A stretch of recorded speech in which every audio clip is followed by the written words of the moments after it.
ನಮಸ್ಕಾರ. GTV news ಕನ್ನಡಕ್ಕೆ ಸ್ವಾಗತ. ನಾನು ನಿಮ್ಮ ವೆಂಕಟೇಶ್. ಮಾಜಿ ಸಚಿವ ಎಚ್.ಎಂ. ರೇವಣ್ಣರವರು ಮಾಗಡಿ ಪಟ್ಟಣದ ತಮ್ಮ ತೋಟದಲ್ಲಿ ನೂತನವಾಗಿ ಮುನಿಯಪ್ಪನ ಆಲಯವನ್ನು ನಿರ್ಮಿಸಿ ಪೂಜಾ ವಿಧಿವಿಧಾನಗಳನ್ನು ನೆರವೇರಿಸಿ ಉದ್ಘಾಟನೆ ಮಾಡಿದರು.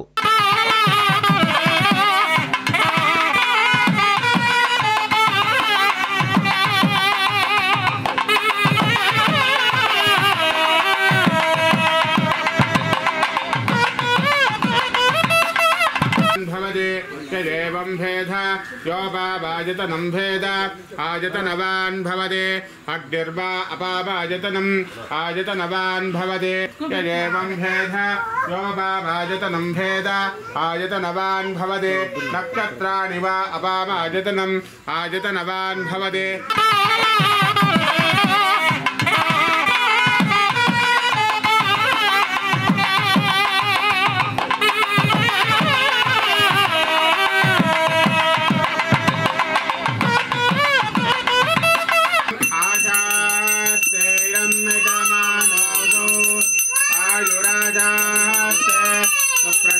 समासास्ते भूयो हविष्करणदमासास्ते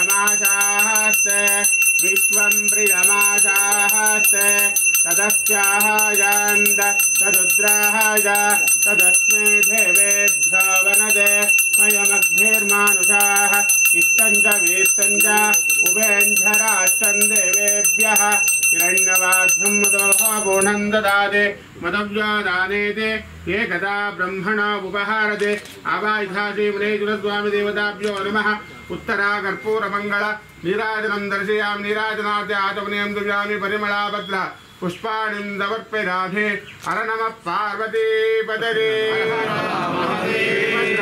रमण गोविन्द सुरस्वामी महाराज के.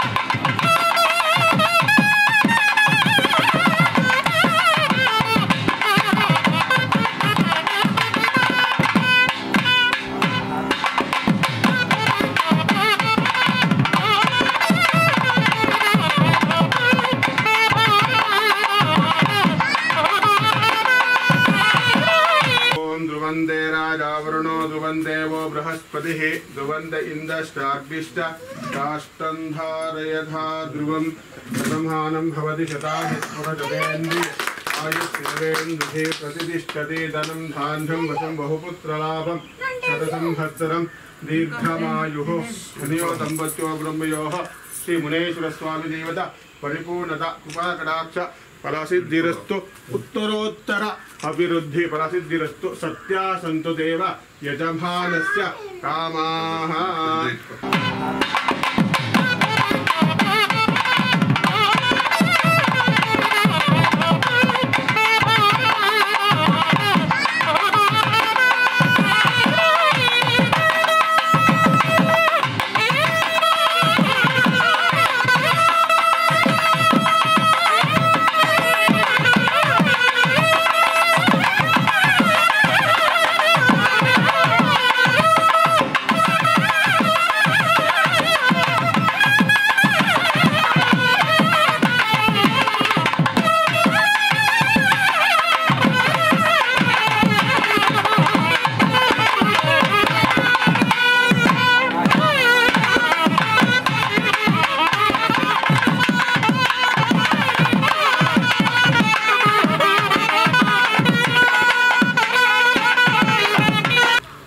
ನಮಸ್ಕಾರ ಸರ್. ಪವಿತ್ರ ದಿನದಂದು ತೋಟದ ಮನೆಯಲ್ಲಿ ಬಹಳ ಹಿಂದಿನಿಂದ ಇದ್ದಂಥ ಮುನೇಶ್ವರ ಸ್ವಾಮಿಯನ್ನು ಒಂದು ಆಲಯವನ್ನು ನಿರ್ಮಾಣ ಮಾಡಿ ಉದ್ಘಾಟನೆ ಮಾಡಿದ್ದೀರಿ. ಇವತ್ತು ರಾಮ ಜನ್ಮಭೂಮಿಯಲ್ಲಿ ಕಾರ್ಯಕ್ರಮ ನಡೀತಾ ಇದೆ. ಶುಭ ಸನ್ನಿವೇಶ, ಅಭಿನಂದನೆಗಳು. ಏನು ಹೇಳ್ತೀರಿ ಇವತ್ತಿನ ದಿನದ ಮಹತ್ವದ ಬಗ್ಗೆ? ಈ ಜಾಗ, ಈ ತೋಟ ಮತ್ತು ಈ ಮುನೇಶ್ವರನ ಗುಡಿ ಬಹಳ ಪುರಾತನವಾದದ್ದು. ಈ ಮಾಗಡಿಯ ಪಟ್ಟಣದಲ್ಲಿದ್ದಂಥ ನಮ್ಮ ಪೂರ್ವಜರು, ನನ್ನ ಶ್ರೀಮತಿಯವರ ಪೂರ್ವಜರು, ಅವ್ನು ಬರೋಲ್ಲ ಬಿಡಪ್ಪ, ನೀವು ಯಾರು ಮಾತಾಡ್ಬೇಡಿ, ಅವ್ರು ಉಗ್ತವ್ರನ್ನ ನೀನು ಮುಖ ಇಟ್ಕೊ. ನಮ್ಮ ಶ್ರೀಮತಿಯವರ ಪೂರ್ವಜರು ಮಾಗಡಿ ತಾಲೂಕಿನಿಂದ ಮಹಾರಾಜರ ಅಸೆಂಬ್ಲಿಗೆ MRA ಆಗಿದ್ದವರು, ಕೃಷ್ಣ ಅಯ್ಯಂಗಾರ್ ಅಂತೇಳಿ MRA ಆಗಿದ್ದಂಥದ್ದು. ಅವರ ಸಮಯದಲ್ಲಿ ಮಹಾರಾಜರು ಕೊಟ್ಟಂಥ ಕೊಡುಗೆ 800 ಎಕರೆ ಇನಾಮತಿ ಇತ್ತು ಮತ್ತು 106 ಎಕರೆ ಸ್ವಂತ ಭೂಮಿ ಇತ್ತಂಥ ಒಂದು ಕುಟುಂಬ. ಇತ್ತೀಚಿನ ದಿನಗಳ ಕಾನೂನಿನ ರೀತ್ಯ ಇನಾಮ್ ಅಬಾಲಿಷನ್ನಲ್ಲಿ 800 ಎಕರೆ ಜಮೀನೆಲ್ಲ ಹೋಗಿದೆ. ಅದಕ್ಕೆ ನಾವೇನು ಸಂತೋಷ ಪಡ್ತೇವೆ. ಅದ್ರ ಜೊತೆಗೆ ಇಂದಿರಾ ಗಾಂಧಿ ಮತ್ತು ದೇವರಾಜ ಅರಸು ಅವರು ತಂದಂಥ ಕಾನೂನಿನ ಅಡಿಯಲ್ಲಿ ಉಳುವವನಿಗೆ ಭೂಮಿಯ ಅಡಿಯಲ್ಲಿ ಅನೇಕ ಜಮೀನುಗಳು ಕೂಡ ಜನತೆಗೆ ಕೊಟ್ಟಿರ್ತಕ್ಕಂಥದ್ದು ಸಂತೋಷ. ಈ ಜಾಗದಲ್ಲಿ ನಾನು ಮೊದಲು MLA ಆಗಿ ನಿಂತಹ ಸಂದರ್ಭದಲ್ಲಿ ರಾತ್ರಿ 1 ಗಂಟೆ 2 ಗಂಟೆ 3 ಗಂಟೆಗೆ ಹಳ್ಳಿಗಳಲ್ಲಿ ನಾಟಕ, ಗ್ರಾಮೀಣ ಪ್ರದೇಶದ ಕಾರ್ಯಕ್ರಮ ಮುಗಿಸಿ ಇಷ್ಟು ರಸ್ತೆಗಳಿರಲಿಲ್ಲ. ಗದ್ದೆ ಬೈಲಲ್ಲಿ ಬಂದಂಥ ಸಂದರ್ಭದಲ್ಲಿ ಅನೇಕ ಬಾರಿ ನಾಗ ನನಗೆ ಕಂಡಿರ್ತಕ್ಕಂಥದ್ದನ್ನು ನೋಡಿದ್ದೇನೆ. ಇಲ್ಲಿ ಕೆಂಪೇಗೌಡರ ಕಾಲದಿಂದಲೂ ಕೂಡ ವಾಸ್ತವ್ಯ ಇದೆ ಅಂತಕ್ಕಂಥ ಇವುಗಳು ನಮ್ಮ ತಾಮ್ರದ ಪತ್ರಗಳು ನಮ್ಮ ಹತ್ರ ಇವೆ. ಅದೆಲ್ಲ ಸಂತೋಷದ ವಿಷಯ. 400 ವರ್ಷಗಳ ಹಿಂದಿನ ಈ ಒಂದು ಮುನೇಶ್ವರನ ಗುಡಿಯನ್ನು ಇಂದು ಪ್ರತಿಷ್ಠಾಪನೆ, ಅದನ್ನು ನವೀಕರಿಸಿ ಅದಕ್ಕೊಂದು ಗುಡಿಯನ್ನು ನಮ್ಮ ಶ್ರೀಪತಿಹಳ್ಳಿ ಕೃಷ್ಣನ ನೇತೃತ್ವದಲ್ಲಿ ರೆಡಿ ಮಾಡಿ ಇವತ್ತು ಏನು ಶ್ರೀರಾಮನ ದೇವಸ್ಥಾನ ಇವತ್ತು ಉದ್ಘಾಟನೆ ಆಗ್ತಾಯಿದೆ. ಅದಕ್ಕೆ ನಾವು ಕೂಡ ಹಿಂದೂಗಳೇ, ಇದೊಂದು ರಾಜಕೀಯಕ್ಕೆ BJPಗೆ ಸೀಮಿತವಲ್ಲ ಅಂತಕ್ಕಂಥದ್ದನ್ನು ತೋರಿಸೋದ್ರಲ್ಲಿ ನಾವು ಕೂಡ ಮುಂದಾಗಿದ್ದೇವೆ.